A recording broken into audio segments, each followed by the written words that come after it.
The sustainability case competition is a competition where you really unpack a problem and make a marketing plan to address that problem. Being a business school student, you hear a lot about different competitions where you can get involved in, a lot of different activities. I got involved in this competition by just merely sitting around with a few of my friends, and we started talking about how we thought we could do something productive in a competition such as this. The competition was given to us by the New York State Sustainability Education Working Group, and our job was to create a marketing plan to be implemented by all 150 schools in New York State.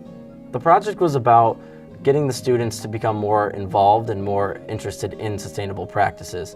We wanted the students to become interested in this by bringing in different opportunities. Social media is a good way for students to learn about sustainability literacy because they're already on these social networking sites and it's already part of their everyday lives. If sustainability literacy is there, then it's easier for them to learn about. Well, part of our marketing plan was Sustainability U, which is our own brand that we want to bring to New York State. Different projects can be done through different students, and we want to build a culture of Sustainability U, a legacy that students will pass down to other students to get them involved because sustainability is our future. The app that we created really brought together all of our different social media avenues that we had begun, and it was a way for the students involved in our program to collaborate and connect and share ideas and share what they had done so that others could learn from that. It's a constant exchange of information between parties. The information is never ending now. All the time, Twitter is being updated. All the time, people are checking Facebook. Sustainability, if it's on one of those sites, people are going to see it and they're going to learn about it eventually. This project feels like it's something that's solidified, and as a whole, we put a lot of work into. It's something that is kind of concrete, and it's not something that's just disposed of after a semester ends. Working with the group afterwards also makes you feel like you're stepping right into the professional world. Whether this continues to go on and become something that is passed on school generations and different educational systems, or if it just ends after a few months of a pilot program, it's definitely something that got our foot in the door for the business world. Once I started this project, I saw that there was, more to college than just going to class, doing your homework, hanging out. It really showed me that if you do put in the work, there are rewards in it other than just the money. I have grown exponentially from this project as far as a professional, as far as a collaborator. I really do believe that working on something like this not only, could broaden your horizons, but actually have a change on our planet.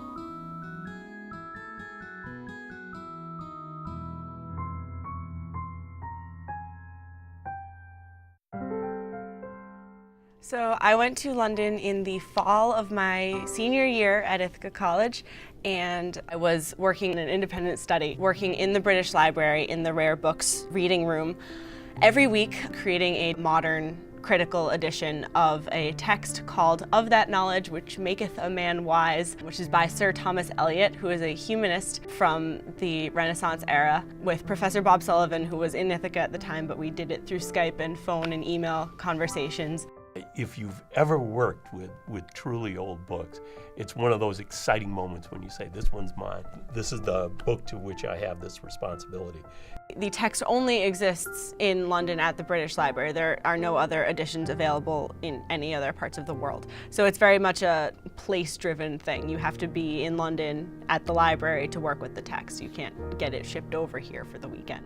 When people study abroad, we very often forget that they're going to be going to the places where they can do the research that are going to really change their lives. The city of London is the text that you work on for a semester, and man, that is an exciting book. We were out almost every single class period, walking around London, hearing about the history in front of the history. We were walking on the cobblestones that the Romans put down.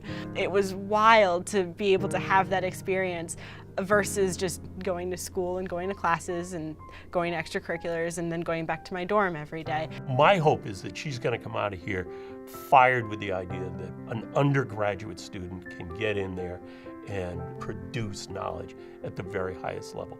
The opportunity that I had to work with this manuscript is life-changing. To have my name listed as co-editor on an edition that's going to be published in the next few years is going to really help me to put me in the best place possible to get into one of the best programs that I can. She's done an amazing thing. You know, when you go to college, you should just do hard stuff. You do things that you couldn't do before. You remember something that had been forgotten for 400 years. We used to know everything that was in that book, and it went away, and she was part of the process of making that come back. Faculty members are absolutely dedicated to working with their students and making sure they're building real relationships with their students, and it goes beyond just networking and having a recommendation. You really feel as though they care about you and you care about them in response. You can prepare yourself to do it, and you can do it at the very highest level. If you can find faculty that will work with you while you study abroad, and at Ithaca College you can. Personally, I think that having a study abroad experience really is a maturing experience. I was able to see so much culture and just experience so many different things that I never would have been able to otherwise. Think about the things you want to do. Think about experiences you want to have. Think about every resource that this institution can put behind you to get the best possible education while you're here. And Ithaca College is the kind of place that can help you do that.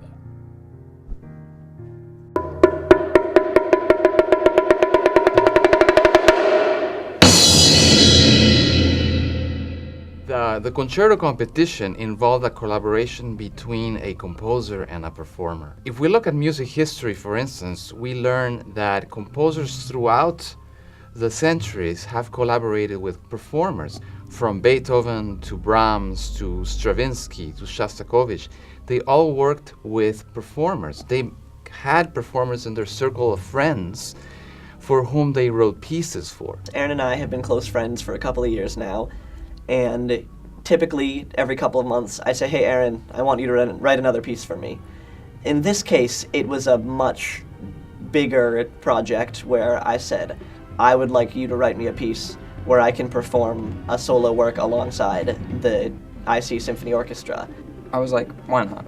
I'll write a piece. I'll write a shorter piece. I wanted to take on something big, but I had to be careful because I had never written for a full orchestra before, which in the composition world it's a big step. That's one of the reasons why this was such an important project for him. As an undergraduate, you rarely get the opportunity to work with a live orchestra. You know, there's 90 people in this orchestra. It's not exactly easy for an undergraduate to have this experience. Leading up to the first rehearsal that I did with the orchestra on this composition, I would often pull Aaron into the practice room and say, hey, how do you want me to make this phrase sound, or what do you want me to do here to balance out the different instruments? How can I interpret this to make it work the way you'd like it? And I'll be like, this is what's happening in the piano and the orchestra part, just so he had an idea of what he was playing with, and the collaborative music process is why I compose. I think it's why I play music. Seeing Aaron and Keegan work together on this piece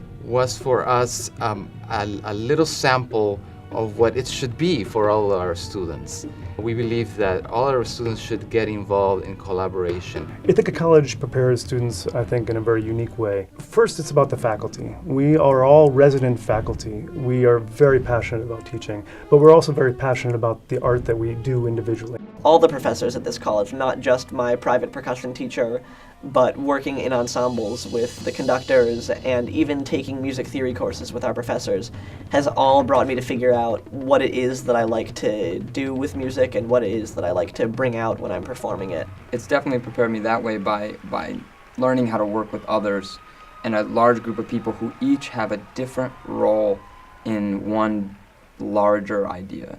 My advice for incoming music performers at Ithaca College is get ready. It's going to be quite a ride, and you're going to be a changed person when you leave here.